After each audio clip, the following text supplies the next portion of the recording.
This is episode 249 of the Andrew Hines Real Estate Investing Podcast.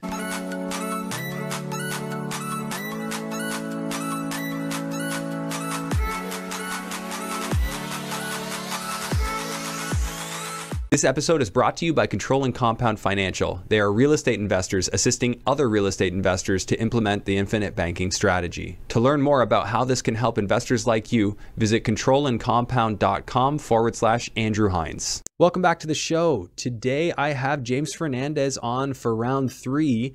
James is a super interesting guy for those of you who have not already witnessed his story. So he's an engineer by trade, and this guy's just a go-getter. He's wicked smart, and he's an absolute pleasure to speak with. James and I get along great, and we dug into some interesting details in this episode. We dug into what he's doing with self-storage, both in Canada and the US. We went over a specific angle that he has with his self-storage that's allowed him to come into some pretty incredible cash flow. And I make a point of pointing out every time I hear an exceptionally profitable strategy, and this is one of them. So this is worth taking note of. I'm a big fan of self-storage and always have been. I have several friends doing it. And in this episode, you're going to see what's possible and how quickly you can turn around funds in this strategy. So as always, I just want to ask you that if you're enjoying this episode and if you're enjoying this show, please share it with somebody you think it could help. Like, subscribe, hit that notification bell. And if you're an audio listener, please rate and review the show 5 stars. It really helps to get it out to more people and helps us to continue growing. I also want to mention that if you would like to use a copy of my cash flow spreadsheet, you can get it on my website if you go to andrew-hines.com. So without further ado, let's jump into episode 249 with James Fernandez. Hello and welcome to the Andrew Hines Real Estate Investing Podcast. I've got James Fernandez back on the show. Thanks for being here. Yeah, thanks for having me back. It's been a little while, but it's round 2, right? Round 2 or 3, maybe. Oh yeah, you were 3. That's right. Yeah. The first time you were virtual, I think. Yeah, that's right. Okay. Yeah. So last time you were on, and not everybody's heard the previous one. So can you just give a little recap about you, what you do, Sure, and what you're doing in real estate? Yeah, of course. Started off just investing in multifamily real estate. Kind of expanded since then, especially as our climates have changed. I've pivoted the business into other things such as short-term rentals, self-storage, vending machines, laundromats, Vending machines, all sorts of fun stuff like that. Self-storage is my primary focus at the moment. And US based? US, I have some US based self-storage, which is my now focus. But we also do have storage facilities in Canada as well. So that's my main focus. Yeah, cool. It's fun. I really like it. And initially, you really got to focus on the one thing and make it big. But once you know how to build a system, then you can build it for anything. So I feel like I'm doing less work than I ever was now. That's great. Well, we're gonna have to talk about that. But before, I started off in real estate by doing everything myself, everything. Renos all the way up to you haven't been bookkeeping. doing it that long, right? Yeah, 2020 start. That's so, like insane. I don't know. It seems like everyone's going pretty fast. You're like these a days. seasoned investor, third time on the show. Like you just kind of were getting started. I think the first time you were on. Yeah, I believe so. I mean, we have so much access to information, obviously, like through platforms like this.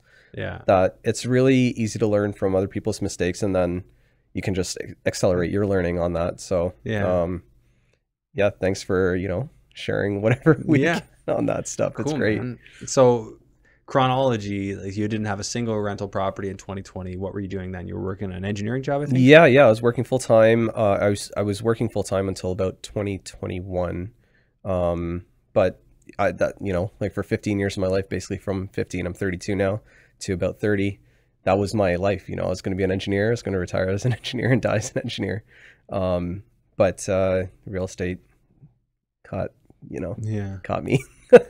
Yeah, real estate's obviously, the appeal of like the last few years, even, 2018 and around then, it was really a way you could make it with real estate. Like you could do the Burr model, you could crush, you could expand a portfolio very quickly. Yeah. That's obviously changed. The outlook's changed a bit now. Yeah, people are really, I was talking to my business partner the other day and I said, as soon as someone tells me to invest in Bitcoin again, that's when I'm going to start selling my real estate portfolio off. Like some of the smaller stuff that I accumulated and Are just people, focus on. yeah, I haven't heard anyone mention Bitcoin in a while. That's what I mean. Why are they not mentioning it? What happened? So as soon as I hear one of the Bitcoin bros come at me again, and then I know, the real estate market's probably coming up next. People have just too much disposable income on that front for now. So gotcha. Yeah, I don't know. It's just pivoting in the business to make sure that everything is taken care of. I was one of the, I guess, kind of idiots back in the day that chose all my fixed interest rates, against the advice of everyone, but I just didn't want to think about it. And now it's kind of helpful. Got a couple of years left on all those super low interest rate mortgages. So you got that big building on Adelaide, right? Yeah, that's a CMHC loan. Okay. That was a tricky one. And there was a bit of a gamble there to try and lock in my interest rates, like a 4.4% interest rate on that one, I think. 4.5 maybe. Yeah, good for how many years? 5? I did a 5-year on that one. And the reason is because I didn't know what I wanted to do in 5 years. I was offered a 10-year at a 1.2 DSCR, debt service credit ratio, but I ended up taking a 5-year at a 1.3. And mainly because on CMHC, as you probably are aware, if you break it, you pay the interest for the rest of the term. Yeah, well, that's pretty much every commercial loan in general, yeah. So I took the 5 just because I wasn't sure what I wanted to do. Yeah. And where my life would lead. That's kind of how this whole journey's been in general. So I tried to keep it kind of as flexible as possible, so I wasn't left holding the bag on breaking a 10-year mortgage. Yeah, that's the trick, right? Because we just went through the same thing with our camp, and somehow, based on projected income, we got a RBC commercial mortgage, and they're like, "Well, what kind of term do you want?" And I'm like, well, let's talk about what it looks like if we break it. Yeah. Not that we're planning to, but I mean, the flexibility. You just need to know. Just to be able to do things. What if we want to bring in partners and change the ownership structure? Or, maybe we change it into an LP instead of a corporation and stuff. And it's like basically you can't break it. I'm simplifying and I'm paraphrasing, but it was pretty much you're going to pay the term's interest. But you need to have that in your back pocket because what if some crazy opportunity comes up and breaking is a drop in the bucket? But if you don't know, you don't know. So you got to have that. So we opted for the 2-year, and I wasn't, I'm not like expecting rates to come down drastically in the next couple of years. Yeah, although I think in 2 years, there's a good chance they've come down a bit. Yeah. Because we should be well into a recession by then. Yeah, I think that's kind of our assessment as well. We have a refinance on one of our self-storage facilities coming up right now. And we've chosen a 2-year fixed, just kind of ride out. And that's a 7.55% commercial loan. Yeah, we're right around the same. Yeah. Like 7.6. Yeah. Which, you know what, compared to what we were paying, pretty good. yeah, I can't complain about that, It's funny when I hear, friends and family that complain about the interest rates going up. But the whole time growing my portfolio, I was paying 15% to just get deals closed, get them cleaned up and then refi back down at 2% or now at 8%, but it's still better. It's still better than 15. So yeah. So I mean, what deals work right now? Like in your recent activities, like what are you doing right now? Are you still acquiring? I am. We're focusing aggressively on US based self-storage. So nothing in Canada? No. When's your last Canadian purchase? 2021. 2021. Are you kidding me? Yeah. 2021? Yeah. So everything. When was your? Sorry, sorry, residential. On the self-storage side, we did buy in 2022 a few facilities. So. And where are those facilities? There's one near Ottawa, like Cornwall area, and then I guess that's not near if you're up there, it's but near for anyone from close enough. And then Parry Sound, we've got another one up there, which is like on Georgian Bay. Close enough. Yeah. I'm trying to think of what Parry Sound. Just like towards Sudbury, north of Barrie, a couple hours. Yeah. Yeah. Okay. So that type of thing, kind of smaller, not rural, but semi-rural markets. And you're doing all this with Nathan? The self-storage stuff is with Nathan, yeah. So we're aggressively focusing on Texas and Florida for our self-storage expansion. Oh, just like Nick. Are you following Nick? I know Nick really. Yeah, he's great. We've chatted a few times. I was just talking to him about the E2 stuff. So Nathan and I got our E2 fully sorted now. We have it's already approved? Everything good to go, yeah. So it's valid for 5 years. Congratulations. Yeah, thanks. That was a journey. Holy crap, the amount of paperwork. But You have to do the business plan. Oh yeah. We like I don't have any affiliation with them or anything, but Vis America was who we used, and they were really easy to work with and everything like that. So is it a bigger company? I would say so. They have, like, we talked to a bunch of lawyers, and some of them were just really snake oily. Like it didn't feel. Oh, I did too. Yeah, it didn't feel good. Great time to talk about this. Like so Jordan and I were down in Florida. We were like, okay, we need to stay down here. This was like 2021, in the middle of the lockdown. Yeah, so we're like, we're not going back. I remember seeing your videos. You got this pool in the background. It's this beautiful view. Leaving. Yeah, that was great. So anyways, we interviewed probably 4 different lawyers. And yes, snake oil salesman sounded like all really these extra bad. charges. Yeah, it's going to cost you $30,000 each to do this. I'm like, and then we finally settled on a guy that was, he's like, yeah, you'll be about $6,600 all in. Yeah, for the 2 of you. Oh wow, okay. Yeah, he would do the package of the 2 of us. That's awesome. Yeah, we gave him the deposit, and then just kind of put a pin in it because I found out that Jordan was pregnant. Yeah, fair. And we're just like, okay, well, we're probably not going to move away, within during this. Yeah. And then I just haven't pursued it yet, which I can still, but I feel like pretty confident with the direction that we would go if we were to, but I also don't feel a need to. What's your plan with the E2 visa? And just so everybody knows, E2 allows you to basically stay in the States for past the 6-month max that you normally would have as a tourist visa. So kind of. There's still an I-94 that you need. It's a form that you need to get, and it's still like a 180-day type of thing. So you need to exit and enter. With the E2? With the E2, it's still the I-94, which is kind of annoying in that sense, but it could be literally like a border crossing. So every every 100, how many? 180 days? 180 days roughly, yeah. So that's the I-94 form, I believe it is. So our lawyer gave us that form to basically have the customs people fill out. So you just have to go out every 180 days. Interesting. Yeah. Not a big deal, but it is. You can come right back in and they won't say no. Exactly. Yeah. And it's what happens if you don't 5-year. I don't know actually. Yeah, because I talked to the lawyer and he said no, you don't have that requirement. I'll ask that question. What happens if I don't leave? What are you going to do? Because I have this visa now. Well, I can tell you like what I've heard from people who've stayed too long. I know a guy who stayed too long on a visitor visa and he got banned from going into the US. Jesus. Yeah. So take that for what it's worth. Yeah, I mean, definitely the legal professionals are the people that are going to be answering these questions properly for you guys. But maybe Google I-94 real quick at some point. And I have it on my phone from our lawyer there. But so the big difference would be you have the ability to own. It's just opening doors. Your business. You can get a social security number. We're actually going down to Buffalo in December, so to get our SSNs. So. Okay. Like can't you just mail in for that? No, you have to go for an interview. Like you get a social security. Like you can make the appointment and fill out the paperwork online and stuff, but you have to go in and you have to see like, here's my visa, here's my birth certificate or passport or whatever, like that type of thing. So we're just gonna go to Buffalo, hang out for the weekend. They really make you work for your, get our cards, your slave number. Literally. Yeah, and like your slave identification. Yeah, literally. Like we're paying taxes anyway through our businesses and stuff, but now like this is a good way to get our personal credit and our personal identity, kind of set up in that sense, because right now we are aliens or ghosts or whatever, like we don't exist in that sense outside of the business. In a way, I'd feel good about that, and I do. Yeah. I actually don't want to be further into another system. I'm kind of good with it. Fair. I like just like going across the border and being able to be there. But of course, this issue about having to leave and they're going to start asking questions, right? Like if you're there for 6 months and then you don't have the E2, you just have your visitor visa. I think that's a B2. Like what you get when you just cross the border. If you leave after being down there for 6 months less a day and want to come back in, then they're going to say, you were just here for 6 months. Good. They might let you back in, but probably say, nah, you were just here for way too long. Get out of here.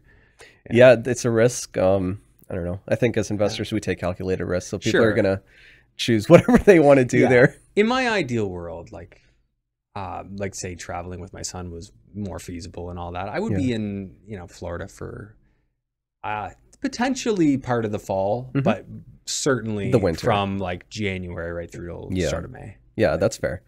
Yeah, it wasn't really any set plan. Like we have a newborn coming up end of January or so as well. So there's no plans to move immediately or anything like that. But It just has the option. Yeah. I wanted options, and like we were in Portugal a little while ago and looking at the what it looks like to get a visa there and stuff, and it's just money. It's not literally way easier to get. Yeah, a lot of countries it's just money. If you just put some money down there, I think Costa Rica's like that. I'm pretty sure Mexico's like that. Yeah, several places. I don't know. I just wanted to, open some doors just in case. Yeah, like I mean, a positive for you is if you had a desire to live down there, go to a tax-free, a state that doesn't have state tax, right, and then make that your tax home, so to speak, and then not have Canada be your tax home. Because once they introduce this UBI, and I don't know how far off that is, but I mean, once that happens, you can imagine the 54% top bracket will go up to like a 70% top bracket, and then everybody will leave, and then it'll just kind of implode.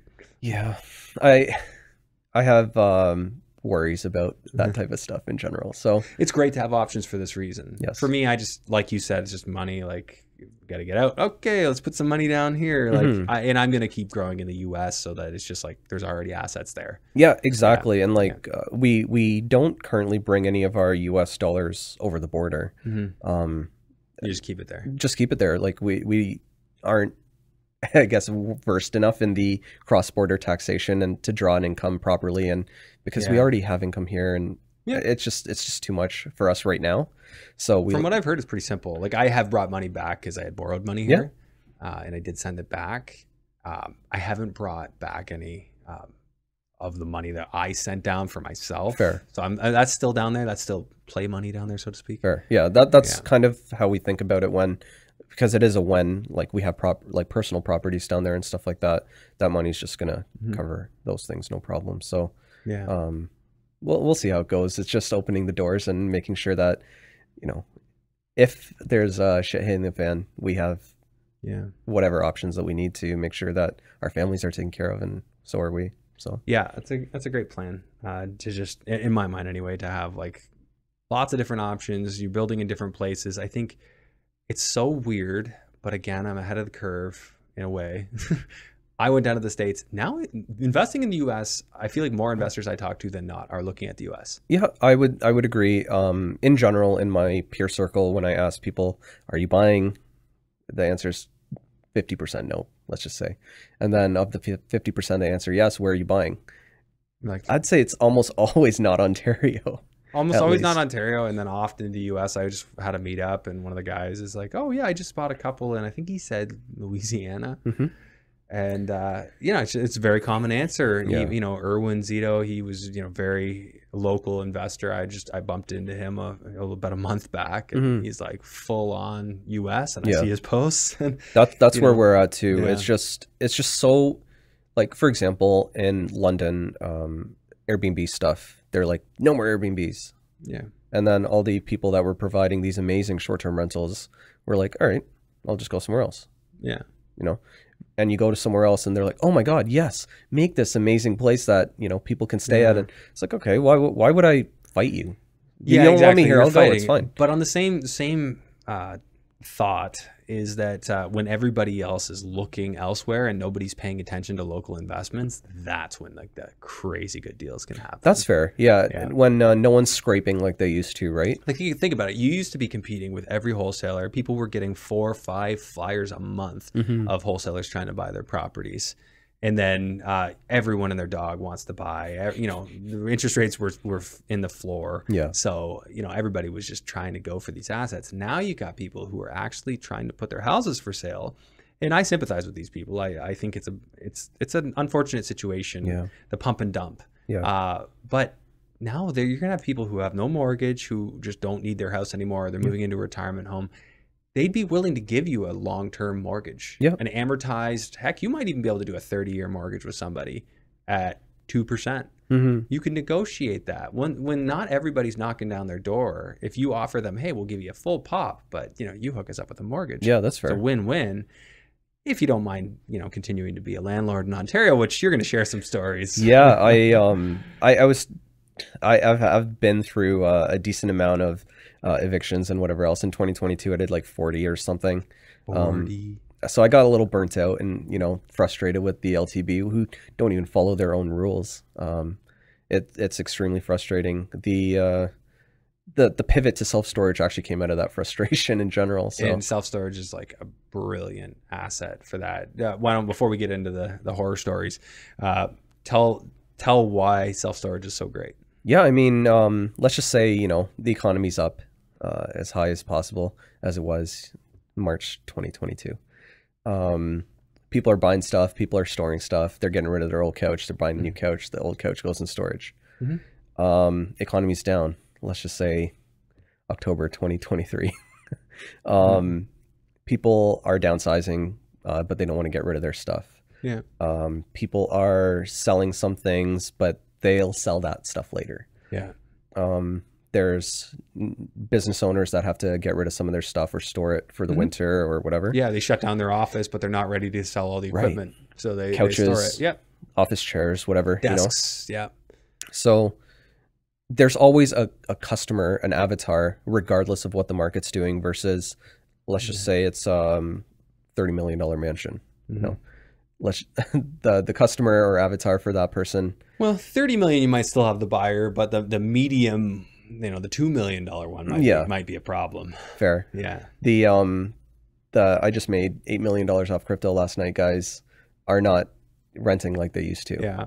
So in that sense, there's a lot more people that can just adjust to the market, and you can fill units, and it's so easy to A/B test on different things with rent prices. How do you mean? So as an example, let's just say you have 10 by 10 units and they're $100 a month, and that's how you got them. And you go in there and you say, all right, you 5, your rent's going to go up to 120. And everyone's like, okay, no problem, whatever. And then the other 5, you say, all right, your rent's going to go up to 150, and half of them leave. Yeah. And you're like, oh, okay, so maybe it's somewhere between 120 and 150, that type of thing. So so that's kind of a strategy. You just kind of increase their rents until you notice too many leaving, and then you pause it there. Right. So there's a new term that I had learned from residential stuff to the self-storage world was economic occupancy versus physical occupancy. And typically in residential multifamily, we only think about physical occupancy. There's 2 units vacant, so you have, you know, 98% occupancy, let's just say, on 100 units. But in the self-storage world, if half those units are now making all the money that all 10 of those units were making, your economic occupancy is still higher, even though your physical occupancy is low. Okay. So a little bit of a difference there, a new thing I had to learn, and kind of a cool strategy. So you're basically just saying like you're optimizing rent. Right. Overall rent. Doesn't matter if there are vacant units, you're optimizing rent. In fact, if you are at 100% occupancy, it's not good. Yeah, because that means you're pricing too low. Correct. So where do you want to be occupancy wise? So we follow like a bunch of the kind of amazing guys in the space, and women, of course. The 94% target, it seems to be 94% target of physical occupancy seems to be where you want to hit. Nice. So you just raise rents until you hit that target. So you can. How could you decipher from, you know, a 10 unit test if that was where you were going to end up? Like, how long does it take to really realize where the proper price is to achieve that? But that's the thing. It honestly doesn't take any time because you have such a tight feedback loop. Like for example, in Ontario, you file your Form N1 and you raise your 2.5%, and then someone pays it for a few months. Maybe they don't pay, and now they're not paying. Let's just say they're not paying until you evict them. And 8 months is roughly what it takes to evict someone like that. So your physical occupancy is still 100%, but your economic occupancy on that unit is 0. Yeah, on that unit, yeah. Because they're not paying anything. But in the self-storage world, typically, you know, let's just say you pull a strategy like us where we're raising rents in the winter. No one wants to move in the winter. So your feedback loop is going to close in the spring when everyone's moving out. Yeah. But for a lot of people, if you push them too hard to move, they'll move.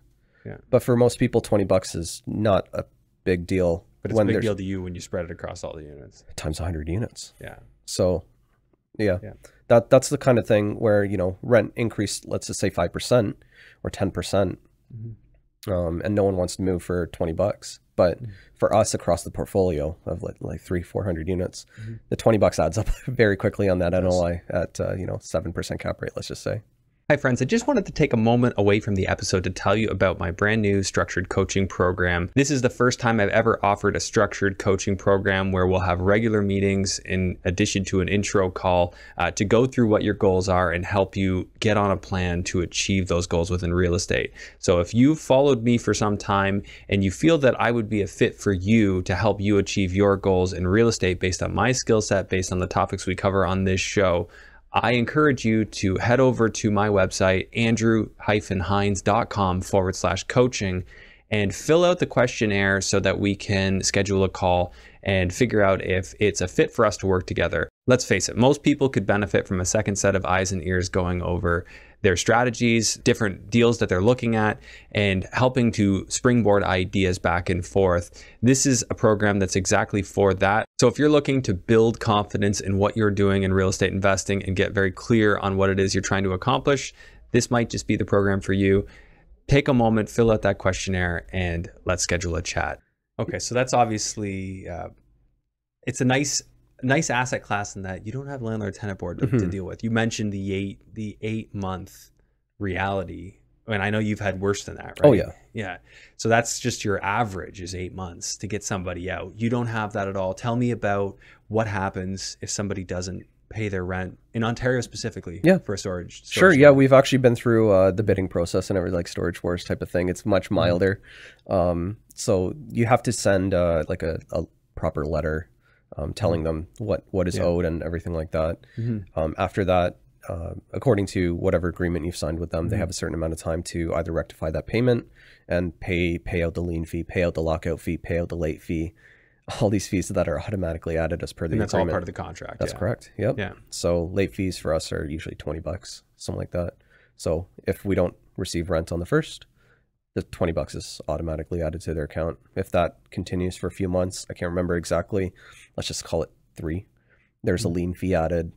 They're locked out pretty much immediately as soon as they're late.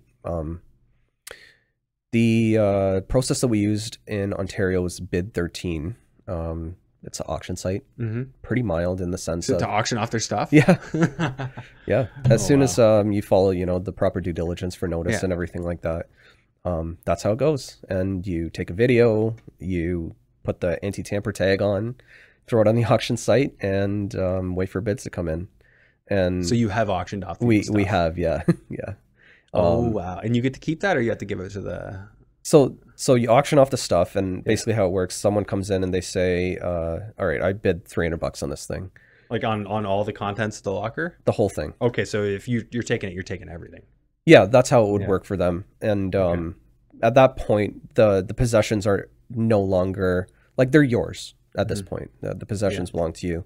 So if you wanted, the fishing rod or whatever it was in there, just take it. It's your stuff at this point. Yeah. So we use Bid 13. I'm sure there's others. Maybe, you could set up whatever it is. But yeah, you run through and auction it. The guy comes in, cleans it out. They pay a deposit so that if it's not cleaned out, you keep their deposit as well. Oh, on the auction they pay on the auction. Yeah. So it's like another couple $100 if they don't sweep out the unit, which is unreal. It was like I have pictures and videos I can show you for probably 3 days long of how my tenants have left units. 50, 60, 100, $200,000 worth of damage in some cases. Like it's insane that there's no repercussions in that sense. Yeah. Versus it's horrible. Versus, I just made a couple $100 on this auction site. It's obviously nonsensical. We're all playing this game, but I think most people could admit that's absurd. Although I say most people, but I just think most people the type I would talk to. Yeah. The type I would associate with would know that that's not reasonable. No, it's definitely not. It won't work in the macro sense if there's no recourse, then no landlords will ever want to offer rental housing. Yeah, the risk is high, right? And to bear that risk, or to burden that risk, we put that on the good tenants, which is unfortunate. Yeah. So rent goes up in that sense because we need to mitigate. The bad tenants drive rent up for the good tenants, and it's hazard pay. Exactly, and that's actually the crux of the issue. Is the only people getting punished by the LTB right now are good tenants and good landlords. The bad tenants are getting away with it. The bad landlords are getting away with it. There's How are the bad landlords getting away with it? because it still takes a year for a tenant to file a maintenance claim or something like that, like a Yeah. T2 or harassment claim. Of course, the tenant can just stop paying rent in the meantime. Of course. Yeah, right? I don't think any landlords are truly winning, but maybe some of them have an angle. But yeah, certainly the bad tenants are winning. 100%. But yeah, the same thing goes with crime and stuff, and like the gun laws and all that. Like they only punish the responsible people. Yes. The illegal gun owners don't care if the law is passed. They're illegal gun owners. It's right there in the name, right? So Yeah. it's interesting to see, you know, like I watched I can't even remember the name. It was a movie where there's like no rules for when they purge. Yeah. It's When they purge? no, it's called Purge, the movie. Okay. But there's like no rules for like 24 hours or something like that. Yeah. I watched that recently and I was like, this is what we're living in right now. It's just milder because no one's realized it. But I had a tenant breaking into or not a tenant, a person, transient, let's call him, breaking into cars near one of my tenants' truck and a few other places, and I called the police. We have it on video. They said, okay, let us know if he comes back. Okay, he came back and we rushed over there. The tenant's there. He's got him like tied up. The tenant has got this guy tied up, and I'm just standing there. I'm like, pretty sure you can't tie him up, but he's just sitting there quietly. Citizen's arrest. Yeah, like we call the cops. The cops come over, and I was like, arrest this guy. Like we have it on video. He's doing all this stuff that's illegal. And the cop's like, no, I can't arrest him. Like, what do you mean? What are you going to do? Just tell him not to do it again? What if I go to your cruiser right now and take your laptop? Or like just rifle around in there. Don't even take anything. Would you arrest me? He's like, well, yeah, I'd get arrested, but not this guy. You know, like. What was the logic? Like, why did he say that? Why couldn't he arrest him? You have proof. They're just not arresting these transient people. Yeah. So I think a lot of times it's because they can't identify them. I did speak with, I had a police officer on the show and I asked him what happens with that. And he's like, well, they have to fill out a John Doe if they don't know who they are. And it's like a huge amount of paperwork. But that's the thing. It's not even the police officer's fault. Like, I don't fault him for that. I've got a lot of friends who are police officers and stuff. They're just kneecapped as well. Yeah. Like, there's nowhere to even put that guy. Yeah. So He doesn't fit in their system, right? yeah. Yeah. So it's a tough spot to be in for kind of everyone there, except Interesting. that guy who can do whatever he wants. Yeah, I know this is a little tangent we went on, but you know, the absurdity of today. And I think that's one of the things people like about this show is like there's a lot of very real discussions about just the absurdity of society in general. And I do find it generally absurd to the point where I kind of just laugh about it at this point. You have to. You have to enjoy right? it. Yeah, you have to smile and laugh anyway. Like, because I do. And I went down some dark rabbit holes. And I you know, especially in the lockdown days, because I was sounding the alarm from like day one. And I think anybody in this circles who was following me knows.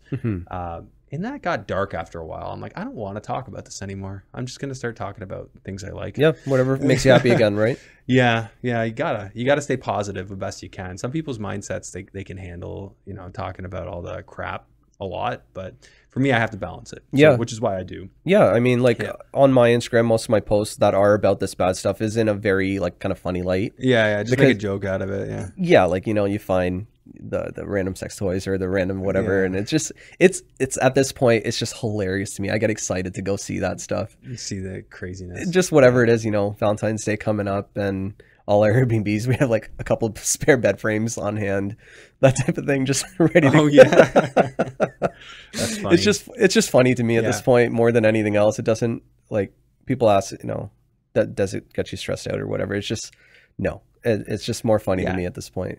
And we're going to dive into some numbers for the self-storage, but before that, I did want to ask you, like, how you said 40 evictions you've done so far? In 2022. In 2022? Yeah. Like, off camera, you were telling me you've got lawyers' notices you're going to be sending out. You know, you've got people, like, how many people do you have non-paying right now that you're trying to get out?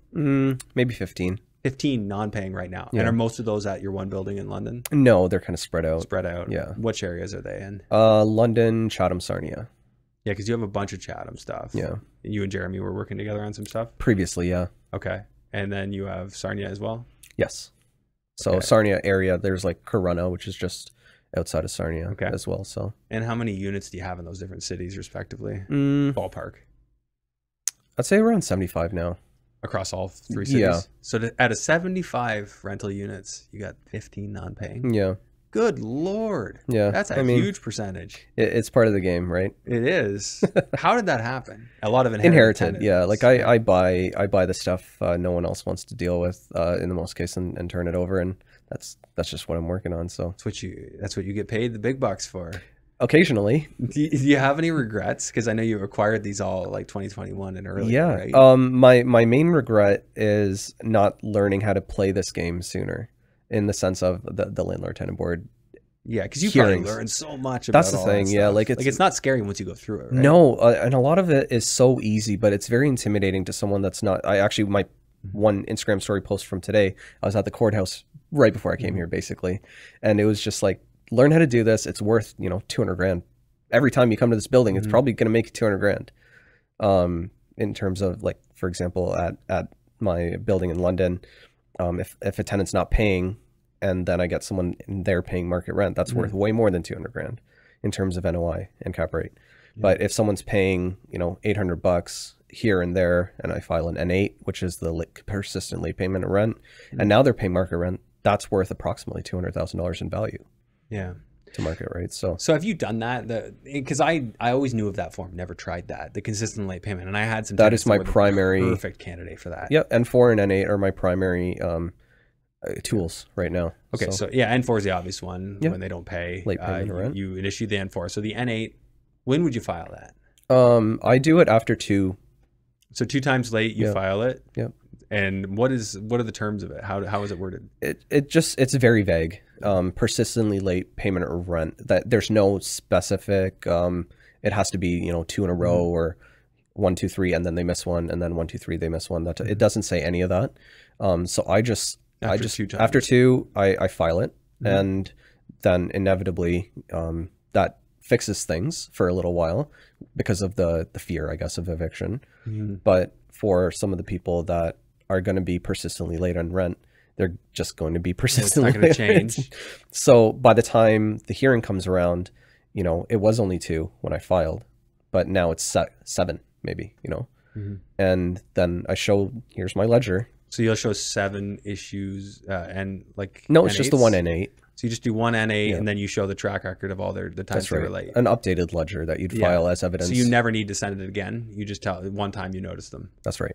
And then so they've done it 8 times, and then when do you apply to go to a hearing? So on that second time, that's when I served that so N8. The N8 to them and to the you file. It's called an L2 application for the L2. Okay. Yes. So that I don't have any patience left in terms of that sense, because the risk is just way too high. Like this one guy that owes $23,000 right now.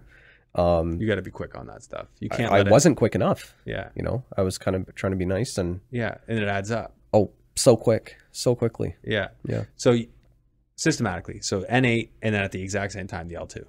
Yeah, you can file. So there's an online portal. You just take your N8 application. Yeah. You file out or like fill out after you wait 14 days or something, or not. That's for the N4. So you don't even have to wait the 14 days. You can just do it. Right. And then you take a certificate of service, and you take both, and you file that with your your evidence, your ledger, let's just say. Yeah. Maybe screenshots of when the email payments came in, or cash payments or whatever. So, but after 2 times, can you really expect the board to say, yeah, you can evict this person? No, probably not. Especially if they're caught up. But if it keeps coming in the meantime, like before your actual hearing, because it's going to take how many months? 8 months. So from that time, it's going to take 8 months. So then by the time that 8 months rolls around, you show they've done it 8 times. Yep. And it's worth $186 to me for them to get that letter in the mail that says this is going to deal with an eviction, pay on time type of thing. It's $186 to file online, right? Okay. So for them to see that, for a lot of people, it fixes that problem. Something? It fixes at least for a while. For a while, but then it's still you still got it on the record, and if it fixes it for 4 months, and then you have the hearing at 8 months, you still have 4 months. So then you'll show maybe a cumulative of 6 months where they paid late. Is that enough that they'll say, okay, you can evict this person? Yep. They don't say, well, you just give them one more chance. No. Like they might. So kind of what I've done for the people that are persistently late but all caught up, the landlord tenant board, even though they will not evict someone that doesn't owe any rent, even though they're persistently paying late. They'll do what's called a Section 78, which is like kind of a conditional statement that says all right, from this period, let's call it December 1st, 2023 to December 1st, 2024, if they pay late again within that 12-month period, you can file an L4 application for an eviction, and that'll take probably another few months. So, and L4 is, how is that different? That they've broken that agreement. They broke agreement. Yeah. Okay, yeah. So it's complicated, all these forms. You know what I really liked? The student rentals, you never, you just don't deal with any of this stuff. Like, you might have some damage on the walls, but they leave and they pay. That. Like, it's just an absolute dream to manage student rentals. Fair. I mean, I self-managed. I had a team, but I self-managed. I thought it was just Nathan's on the same boat as you. Like, I've never done student rentals in that sense. Like, if I did student rentals, it was like master's students. Families are where all the problems are, in my experience. The students are a dream relatively to deal with. Doesn't mean you won't have some headaches. You will, especially if it's inherited tenants. I've had issues with that. And but if I put them in, you build a relationship directly.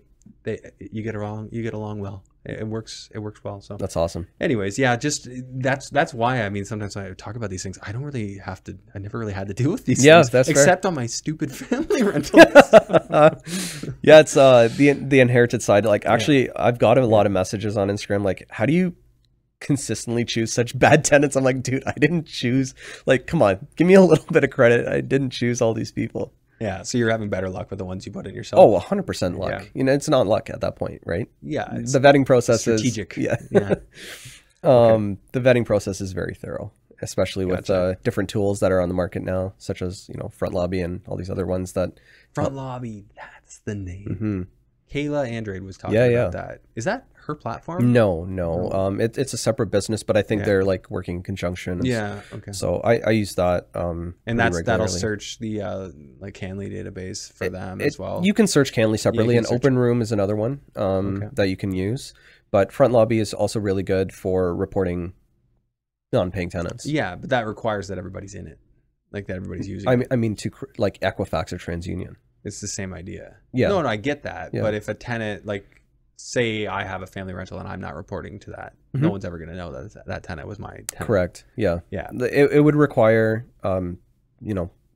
people's solidarity and making sure this person doesn't get away with it again. It's progress. I think the Canly thing is big. Like, it's slow though. That's where Open Room kind of comes in to fill that gap. And Open Room is... It's like Canly, but you can upload your own orders type of thing. Okay, yeah. So utilize these tools, obviously. Like, this is the important stuff. It should be part of the vetting process. A guy like James has a lot of wisdom in this area. So wisdom through my own mistakes or whatever. That's so valuable. But the other people don't need to make those mistakes. They can 100%. That's exactly the point that I was trying to make. Yeah. Like, why did I learn this so fast? Well, it's because Andrew and this guy and this guy, like, he screwed that up, he screwed that up, he screwed that up, and I wrote it down. Don't screw this up. Yeah. Oh man, the systems I learned about student rentals from my buddy, who just like, this is how you do this. Here's the email I use. I'm like, whoa. Yeah. Like, this is organized. Like, the systems were solid. So I just kind of took what he had and then kind of made it my own. And I mean, like, the real estate community in general is so open about a lot of this stuff that it's so easy to exponentially expedite. Your learning. It's never been easier to like be a landlord because the information's shared, but it's also never been harder because the acquisition, it's a lot more expensive. Arms race. Yeah, I mean, it's just a different challenge. So yes, it's harder, but it's also easier. Yep. So, pick your poison. Okay, so I wanted to go over like the storage and what that looks like. So what's the most recent one you bought in Canada? Let's go over our Parry Sound one. Okay, and what'd you buy that for? We bought it for around 600K. Not bad. It's called 700K. Okay, 700. Yep. And did you have to put some money into it? Yeah, we put about 150,000 in terms of renovations, and we bought these flat pack containers, land clearing, gravel, that type of thing. So like all in, you guys were 850-ish? Let's call it 900. 900. Yeah. Okay, so you're in for 900, and what like how many storage units is it? We actually started off there with 24 units. Okay. And it's 5 acres of land. So you've been putting C-cans out or something? Yeah, well, sort of. They're flat packs. So initially we were looking at C-cans, but mid-COVID and mid-whatever garbage was going on. Really hard to get them. They were not only expensive, but also very expensive to transport. So transport at the time was like $700 per container, for like a 40 footer that we could cut in half and make 2 20 footers. Mm-hmm. But then we found another solution where there's these flat pack containers where they can stack them 10 high. So what is a flat pack they container? basically, it's like a box, a metal box, like a cardboard box that you just made out of metal that you just open up and it's there in like 30 minutes. They can build them. Can I, like, where do I find a flat pack container? Can I Google that? Yeah, sure. We use Storage Tech. But if you just type in like flat PAK storage container, I'm sure that other options would come up. But oh, so it's corrugated walls. Yeah, it's pretty simple, like nothing crazy. Okay. But the main thing there was we cut our shipping cost by an order of magnitude because, you know, we can get, let's just say 2 containers up for $700, or we can get 10. So $700 all in for these containers? No, sorry, that's the shipping only. Just the shipping. Yeah. Okay. So yeah, well, what's the actual container itself cost to buy? we were looking, so on the C-can stuff, we were looking at used ones for like $3,000, brand new ones for like $4,500. Mm-hmm. These ones came in roughly around $4,000. $4,000 to buy. Okay. Something like that. Shipping was easier. Okay. Shipping was way easier, and then they're erected pretty quickly and everything like that. And our other mitigation on that was, okay, let's just say, you know, we tried and it fails, but this other facility is doing really well. Okay, well, we'll just deconstruct them and move them over there, or whatever. You know, it's just a risk mitigation in that sense as well. So, we added a bunch of units. Let's just say, you know, 60 units, 70 units, something like that. Yeah. So what I thought was amazing was that you had 70 units that you were able to add, plus the 24 that you originally had. What did the municipality say you could have, or did they have any limitation? We asked, our zoning was fine. They just basically didn't want too much road visibility. So was there a density restriction? Because I know there's like density with residential, like you might get 50, 100 units per hectare or whatever it is. Yeah, no, we didn't really have too much issues. Like, again, they want business up there. They want people to bring people. And what kind of zoning is it? I have to check, but it's like a rural commercial type of thing. Rural commercial that specifically allowed storage facilities? Yeah, so it was already an existing storage facility, right? So we just built on that. In general, like I haven't done any brand new development stuff, so. And you didn't have to do a site plan control for what you guys did. You didn't take out any permits. They're not permanent structures. Yes, no. Yeah. This is the beautiful thing, and I say this about the camp, and I don't think people could fully understand just how much competitive advantage when you're in this game that we're all in, how much competitive advantage it is to have a zoning that can't be touched by a residential bylaw. For instance, the Airbnb residential bylaws, we had people up north try and apply that to us, and we're like, guys, I think you're missing something. We're commercial here. We're down here in this little excluded area. And we went back and forth 4 times, and then I pretty much ended with, is there anything else I can help you with? And that went away. But they were telling us to take our listings down. We're like, yeah, guys, no. No, that's not what's going to happen here. I love it. So that was a little bit of a win, and we were pretty pumped about that. But you have a similar thing here. You have a zoning that allowed you to do something that wasn't so on the surface visible, but is so much easier. Imagine wanting to add 70 units to a residential building you bought, how much money you'd spend, how long it would take. How long did it take you to do this? 4 months. That's unreal. Yeah. Like, that's amazing. So what are you able to rent the original 24 out for? Those are slightly bigger units, like a 10 by 20 unit. Let's call it $1 a square foot. So you're like 120. That's what we purchased at. It was around $1 a square foot. Okay, so your 200 square foot units are your $200 each. Let's call it. So yeah, okay. Our rents now are $1.50 a square foot though. Okay, so that was more like original pricing. And what was your starting pricing on these 70? We were discounting them initially, but we've done a rent increase since. So what's the current market rent? $1.50 a square foot, roughly. So on all of it? Yeah. And those are 10 by 10? They're varying sizes just to appeal to a bunch of different markets. 10 by 20, let's just say.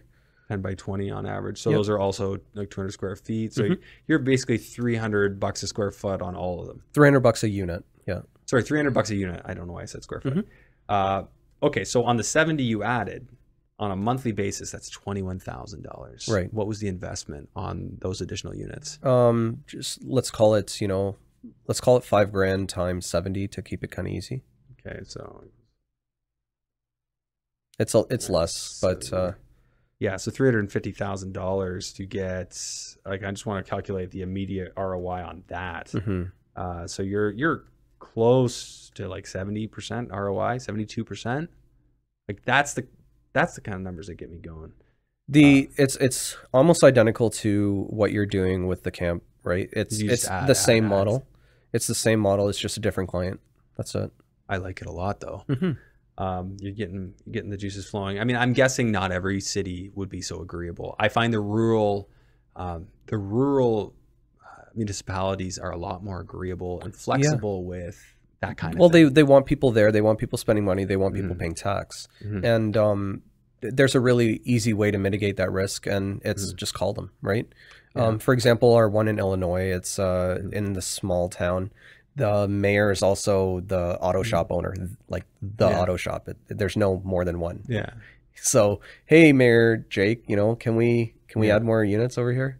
What do you plan to do with them? Oh, just storage, you know, same as Jerry was doing. Okay. And do you need anything else? Nope. All right, have a good day. That's it. So there's no zoning, there's no whatever. I talked to the mayor, and he said, "All right, don't piss off the neighbors." That reminded me of like conversations I used to have with St. Thomas like 6 years ago. It's like, oh yeah, we'd consider that. There was no straight answers, but oh yeah, we could get behind that. You pretty much ask any question. Like they were just like open for business at the time. Yeah, you know, just like, well, yeah, what do you have an idea? Oh yeah, we could try and work with you. But in general, like you want to add value to the community, right? Somehow, and for the most part, if you can show, I'm going to bring in this much money, I'm going to bring in this whatever, I'm going to spend money here, pay more taxes here.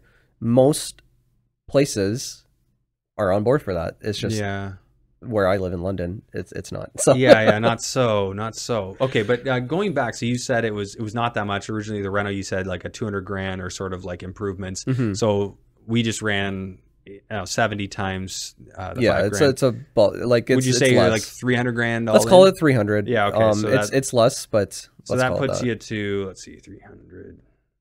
So you're like basically $1 million all in on the building. Let's call it. Okay, so then the total rent roll I'm seeing is, let's see, and those prices are plus HST, correct?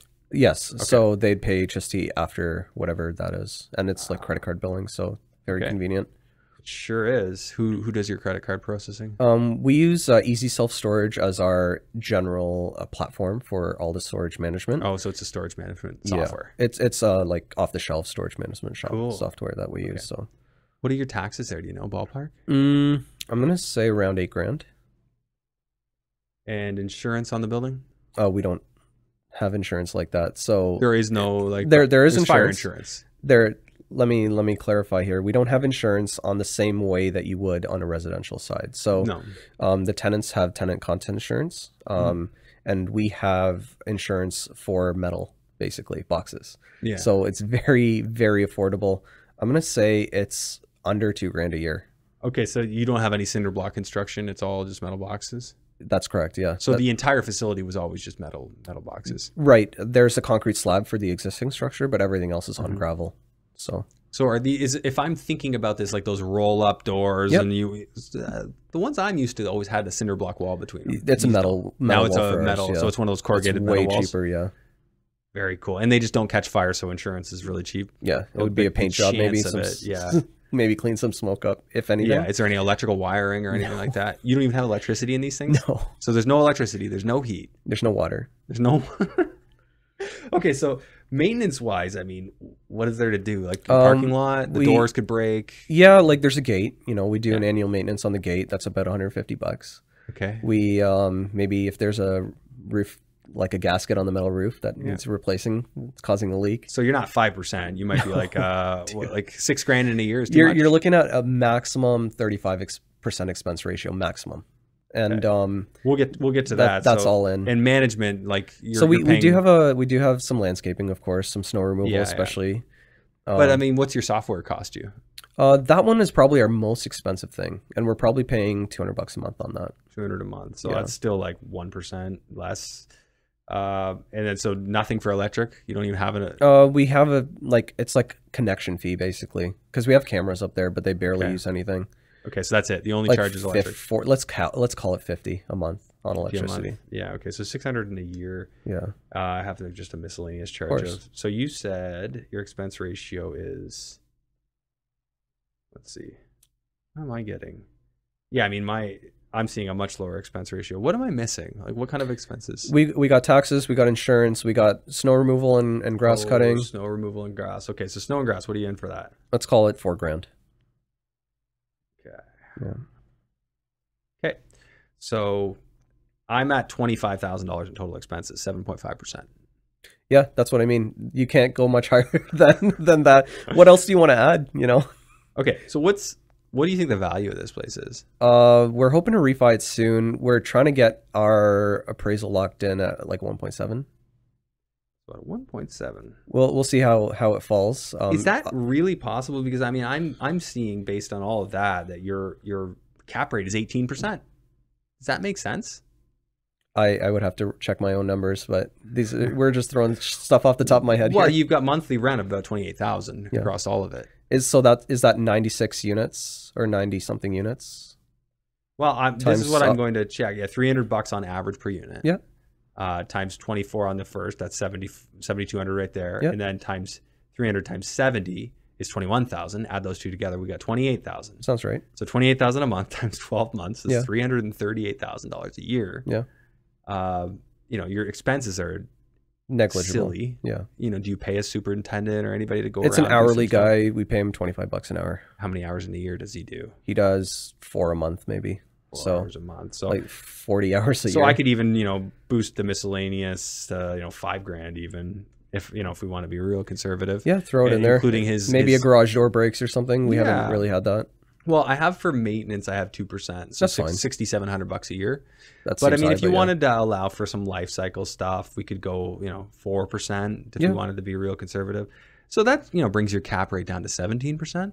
So let's just say hypothetically you got, you know, 70, well, you wouldn't get 75, you get 65% of your valuation, right? Yep. Probably 65. Yeah, and then you'd be a 25-year amortization most likely at say 8% by the time you do this. Your debt coverage ratio is like 2.8. Mm-hmm. You're still cash flowing 16,000. Right. So like it ends up limiting. It's not in terms of like NOI or cap rate in terms of the value. It's how much debt you can afford in most cases for this stuff, right? So but in when, this case, when you're you high can cash afford flowing, a lot, right? Yeah, like this doesn't even make sense to me. This is like video game numbers. Like, on stuff like this. So on the residential side, you're typically capped because you're trying to squeeze every dollar out before you hit your 20% profit margin at the 1.2 DSCR. Yeah. But in this, you're limited by, can you get enough customers? Can you fill your vacancies? Can you offer a good there product? is some active management, like who handles that, finding, soliciting new customers, like the administration of signing them up. So Nathan and I do all that right now. So yeah, because we do need to build that in. Like there needs to be like a salaried property, employee. throw a 10% property management type of thing in there. Yeah. So if we pop management up to 10% to cover all that, it's still, you're still almost a 16% cap rate. Yeah. The point of this exercise in general though is why we pivoted, right? Like there's so much frustration on every other aspect of the residential world, and at least for me, that's where I was getting frustrated. But why wouldn't you just do more of this in Ontario? Oh, maybe Ontario. Okay, like, sure. Just to me, like, but it's so much even cheaper. It's even better in Florida. Could you not still find that deal, like a Parry Sound or? You bet. Yeah, it's just even easier and even faster. Did you check with the municipality that you could add these units before you bought it? Yes. You called them up, said, hey, like if we wanted to add. During our due diligence period, yeah. Oh, okay. And hey, perfect time to go do long due diligence periods right now because sellers are a lot more agreeable. That's right. So this is downright inspiring. I like this. I mean, it's the same model that you're doing. It's just our clientele aren't sleeping there. Well, and ideally, way less headaches and strings attached to it. Like, what are your Google reviews really going to say? Like, it was an appropriate we had facility. We had a guy that he gave us a really bad review, 1 star, whatever. And it's because he couldn't get into the facility. He was locked out.